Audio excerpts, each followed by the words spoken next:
Well, hey everybody, it's Gardener Shicole here. I'm here with Gardener James and Gardener Jeremiah. As you know, we're under the coronavirus pandemic, but despite that, we still need to, as much as possible, move on with our normal activities. As you know, Mr. Barnes and I, we've been married for 13 years and we lived in our first house for 12 years. We sold that house back in December and we moved into this house back in October. I had to think about that for a moment.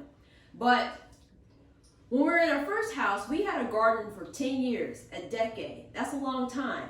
And now we're at our new house, which we absolutely love. We have a huge backyard, so we're going to be able to garden and have even more crops if you want. But we have to start over.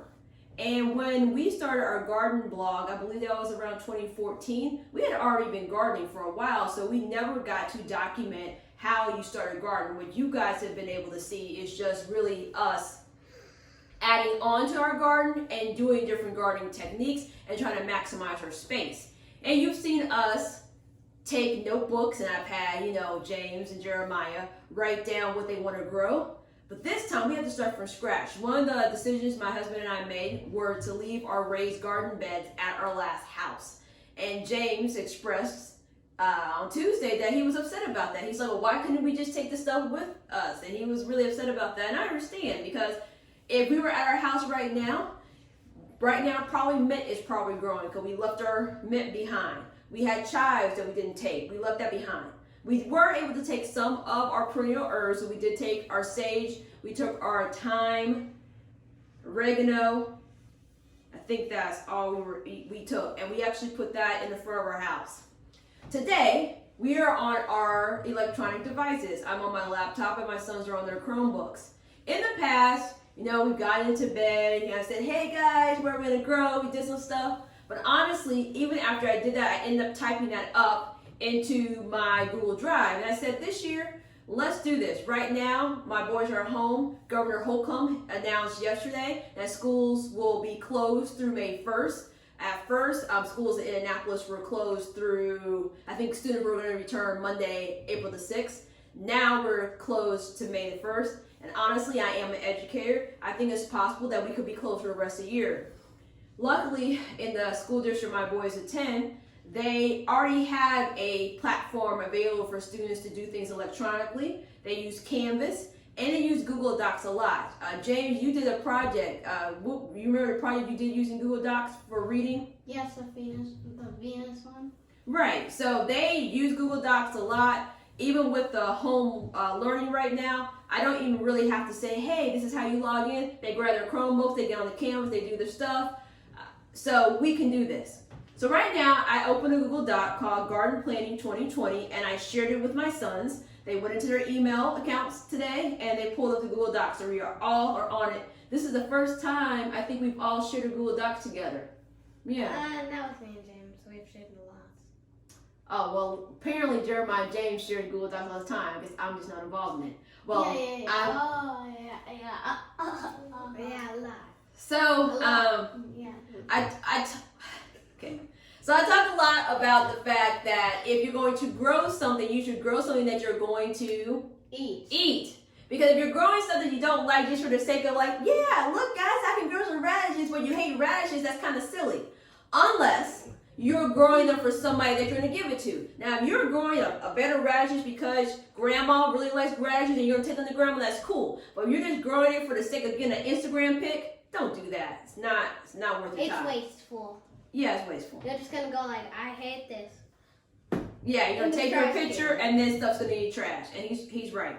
So first I'm gonna type into our Google Doc herb garden. Herb. Remember we talked about the Asian sign. Yeah. And I'm gonna add in a chart. Now this may sound mean. I'm only gonna add a 3-column chart. And that is because as Mr. Barnes said, he's just only around for manual labor. That is actually not true because he also eats everything we grow. But he doesn't care so much of what we grow. He's just glad that we're growing things, and he doesn't feel like he has to be a part of this process. he will tell you that he's just there. The tomato because he doesn't have to be a part of it. I thought Well, yes. See? I thought he did. I thought he didn't eat the tomato. Oh yeah, he didn't. Well, Dad. Wait, no. Yeah, can you explain this later, please? Yes, it just when you get to a certain age, sometimes there's foods that can cause some issues. So Mr. Barnes sometimes can't eat as many tomatoes as he used to be able to eat. So anyway, I made a 3-column chart. It says Gardener Shicole, James, and Jerry. So right now what we're going to do, we're going to type in our boxes, and boys, the boxes can overlap. That means if I type in my box basil and you want basil too, you're going to type that into your box. So right now we're simply going to type in the herbs that we want to grow this year in our respective boxes. I'm emphasizing that because sometimes my boys like to play around in Google Docs and there's no time for that. So while they are typing silently, I will say aloud some of the, so right now I don't want to say what I'm putting in. I'm just going to type really quickly some of the things. Well, first I'm actually going to put the things that we have, that we moved, because we clearly would continue. Hit enter after each. Okay. Yeah, don't just put it on the row. Hit enter. Enter. I'm going to put down everything that we were able to move, because clearly we're still growing now because we moved it from the other house, which really wasn't that hard. For those of you that don't know, we only moved 4 streets over from our first house. So, and that was to keep our boys in the same elementary school. I know what I said. So James, I'm gonna go into your box because you didn't follow my direction. You enter after each word, so it's like a column. You see that? And I'm gonna uppercase some of those letters. You don't have to uppercase. Oh. You don't have. Yeah, it's not that easy. Okay, I'm just making sure. Yes, I was a former English teacher, so sometimes people get worried about those things around me. Let's see. You know what, James? Just type in your box. Okay. I'm still gonna do. But this is an activity you can do at home, because I think it's pretty powerful if you're going to get your children involved in growing food, that they have an active role in the process. Because if I just say, hey, go outside and harvest, hey, go outside and plant seeds, and you have no investment, James, what are you doing? I'm trying. I don't know how to turn it back on. I will fix this. Okay, Jeremiah, that's not unnecessary. Just click enter one time. You're being unnecessary right now. I'm confused. So look, you look at me. I'm in your box. After you type time, hit enter, and then type the next word. That's it. And Google Docs is automatically capitalizing the first letters. You don't need to worry about it. That wasn't me being an English teacher. Anyway, back to what I was previously stating. If your children don't have some type of investment or ownership into what you're doing, you're going to have difficulty of them being motivated. And my long-term goal is to make this a generational thing. My parents gardened when I was a kid, and I chose to continue gardening as an adult. So my ultimate goal is not just to get them to help. Yeah, it's great to have the extra hands and extra manpower to help outside. But what I would want is for when they grow up and are on their own, continuous, and on your own. Jerry, that wouldn't go in this box. We're just doing herbs in this box right now. I got you. When they grow up on their own, that they would want to, as adults, to grow their own food. Not just because we did it, but because they understand the importance of growing your own food and that kind of ownership that you have over it. Because when you grow your own food, you know what's in it. When we get stuff from the grocery store, we don't know what chemicals could have been sprayed on it or not. But if I'm growing in my backyard, I know I'm an organic gardener. I know I'm not using pesticides and things. I know everything that's going into my body and stuff I want to eat is healthy, and it tastes so much better. What? It's the last thing I put, okay? Or do I have to delete it? Oh, okay, I'm back on my box. Do we have to delete the thing that I wrote?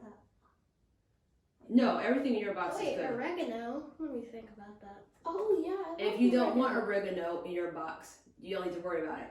Part of the reason why I'm having us each type in what we want is, in our previous garden, we were limited on space. And so sometimes tough decisions were made. That means we couldn't grow every single thing we wanted to grow.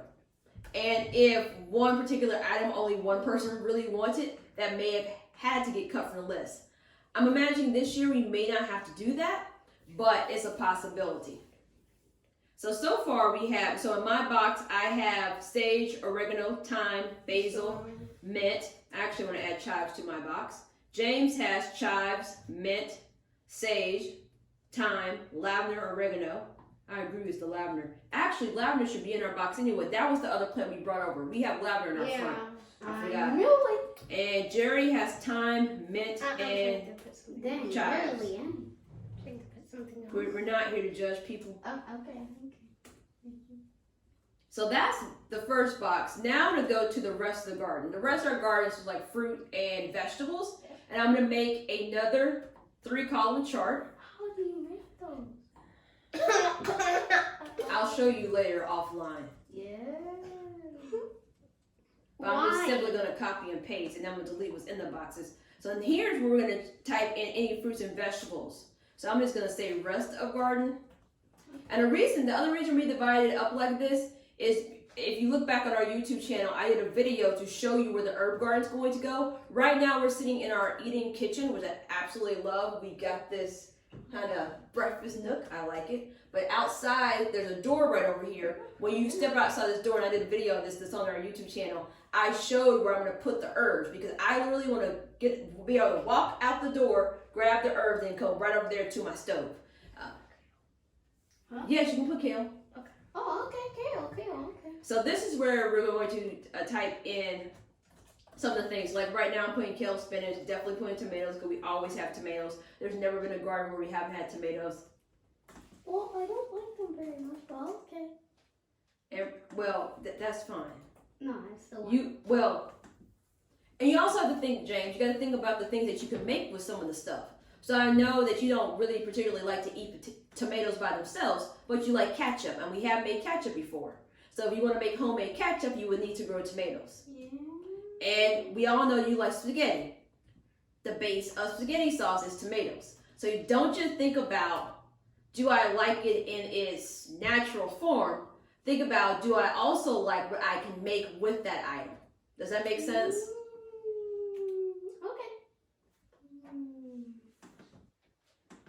So we're going to add in some more things. Wait, peppers? What are we doing? Yes, I like to be specific with my peppers. And that's true. Be specific because everyone doesn't like everything. When it comes to peppers, we have rotated mostly between bell peppers, regular sized bell peppers, lunchbox bell peppers, which are typically smaller, and then banana peppers. Wait a second. Oh, banana peppers. I know. I just like banana peppers. They're just sweet and a little crunchy, and I like it when you pickle them. Last year we did cucumbers for the first time. I think I'm gonna put that back on the list because I like that. Damn sweet. We haven't done okra for a while, and I don't think I'm gonna do it again this year. But I think I want to ask Brussels sprouts. What are you doing? Okay, get into your. Okay, I'll be home. But typically in our garden we have different types of greens. In the past we've had kale, spinach, mustard greens, collard greens, bok choy. I'm missing a few probably. It's on our website. If you look, if you go to our website, gardenershicole.com, you can see all the different years of our gardens and see the different things that we've grown. And we also grew a lot of fruit. Last year, unfortunately, our strawberry patch just bit the dust. So Oh yeah, strawberries. So I'm definitely going to add that to our list. Oh, yeah. We also did blueberries, and that was just really hard. We started off, I believe it was 2 or 3 blueberry plants, and then we got down to 1, and even with that one that is still left in our other house right now, it really wasn't producing blueberries the way we wanted to. But on the flip side, we actually got a blackberry plant that did really well. Yeah. So I think I'm going to put blackberry bush back on there. I know you don't like blackberries, but I do. I love blackberries. I don't. Well, you don't have to eat them if you don't like them. Yeah. I would eat them. Blackberry bush. Oh wait. Blueberry bush, I understand. Stupid, what are you doing? What? Oh, I was just fixing your spoon. But, onions is a good one. Yay! Yeah. Onions. I hate onions. I hate. But you like onions in things that we eat. No, I don't. Yes, you. I just eat them because they're there. No, wait. Didn't we eat Panda Express and there were some onions in Yes. the little I rice? eat them because I'm hungry. So you're saying if you weren't hungry, we never would have had. You're the one who agreed to have onions in the garden, so. I agreed because you guys wanted it. I didn't. Then why didn't you take your? Well, he's telling us now that he eats onions because they're in the food. That's not his favorite thing to eat. I think that's fair for him to state. So that's why we all have our own columns, because we all have our own opinions. I love cantaloupe. Yes. Tell everybody how you feel about cantaloupe, James. I like eating cantaloupe a lot, and I'd eat lots of it. Although we only got one, but ants were inside it. I feel sorry. Correct. We got two, actually. We did have two, and there were ants inside of one of them because one of the cantaloupe from last year ended up being a crack in it, and then when we turned it around, there was just ants everywhere, which was unfortunate. So you had to cut it in half. No. Oh yeah. Yeah, we did cut that one in half. Yeah. Blackberry bush. But I still ate it. It was yummy. But what we're going to do right now, we're going to continue working on our list. The next step after you make this list is thinking about which things we're going to grow. Because this is our first year of planting a brand new garden, we may not do everything full out, because on top of starting over, we have to buy everything. So part of the reason we left our raised beds, because it's going to be a lot of work to take them. You're talking about, and we have the plastic ones from Gardener Supply that they have the pins where you put into the four corners, so they're easy to take apart. You just pull up the pins. Well, if you do that and you're trying to sell your house, now you're gonna have dirt all over one part of your yard. And when we worked with the realtor, we decided that we were just going to leave the beds that have less work for us to do. On top of the fact that my husband and I were working full time, that was just too much to deal with. So thinking about that, I'm going to create a brand new garden. I may not want to spend all that money right now to buy all those beds. So thinking about that, we're gonna do a little bit of time. The first thing you'll see us do is fleshing out the herb garden, because that would be what I would say is a quick win to get started right out here. And that's something I can get them working on with the care and the upkeep. They're 9 now, they turned 9 last month. And they're more responsible than they were before. And I can trust them to go out and harvest things and take care of things. I can say, hey, go water the garden. They know how to do it. I can say, hey, go harvest some basil or cut me some chive. I had them do that a lot last year. And I didn't have to worry about supervising them with tools. I say, until you can trust your children with tools, you need to supervise them, especially with some of the sharp tools. And then I repeatedly go over the directions of how to use the tool. But the cool thing here, I got this shade here, I can just pop that up and I can see what they're doing. So I may not be out there, but my eyes are out there, if you know what I mean.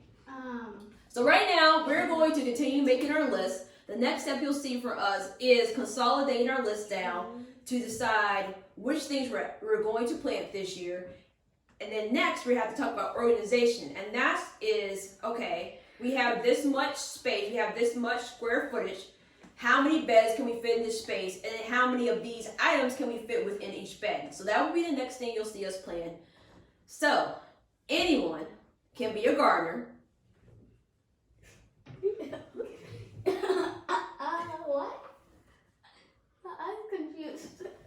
I'm wrapping up the video now. What's confusing about that? Oh, I couldn't tell. I was too confident. Typically, I wrap up the video by saying my saying. Okay, can you repeat that again then? Where do everybody? Anyone can be a gardener. You just have to get ready, Get set And grow.